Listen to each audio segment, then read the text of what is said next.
Eh bien salut à toi, j'espère que tu vas vraiment bien aujourd'hui parce qu'on va parler d'un film qui est vraiment déprimant, qui est sombre, qui est noir et j'aurai 60 secondes pour te le faire découvrir. Il sera question de The Road ou La Route, c'est toi qui vois et c'est parti pour la Minute Culture.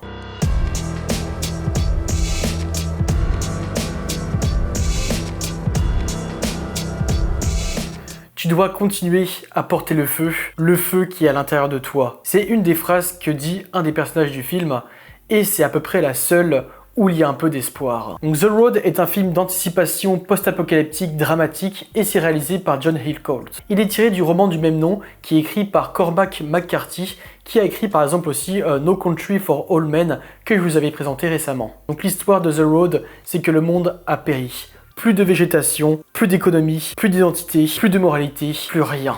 Ceux qui ont survécu ne se souviennent de rien, personne ne sait ce qui s'est passé vraiment. Chacun devra se prendre en main et bien sûr tracer sa propre route. C'est dans ce décor apocalyptique, dans un brouillard épais et dans un silence de plomb, que deux silhouettes apparaissent. Un père et son fils marchent en poussant devant eux un caddie rempli d'objets de survie. Ils tentent de rejoindre la côte par la fameuse route et les températures leur seront sans doute plus favorables, mais encore rien n'est sûr. Le sens de la vie devient donc une survie. Entre pilleurs, groupes de cannibales, chasseurs, le père se bat pour préserver ce qui reste de l'humanité en passant par son fils. Il le protège coûte que coûte, lui donne des bons conseils pour survivre et lui inculque des valeurs connues du monde d'avant. Mais la question est de savoir qui a la vraie raison face à un tel monde. C'est les premières questions que se posera l'enfant, où il essaiera tant bien que mal de comprendre et de trouver un sens à tout ça. S'ensuit une histoire de questions-réponses sur la vie entre père et fils, avec chacun sa propre vision du monde qui les entoure. Je trouve que l'ambiance du film est vraiment très bien faite. Le film garde une évolution,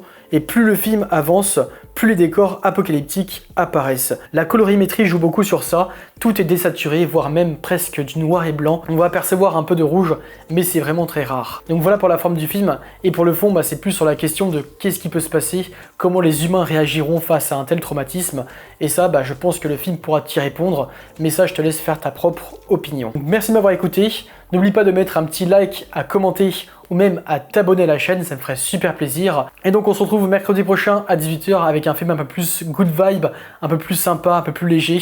Enfin, en tout cas j'espère. On se retrouve très très vite. C'était la Minute Culture et ciao ciao. We are gonna survive this.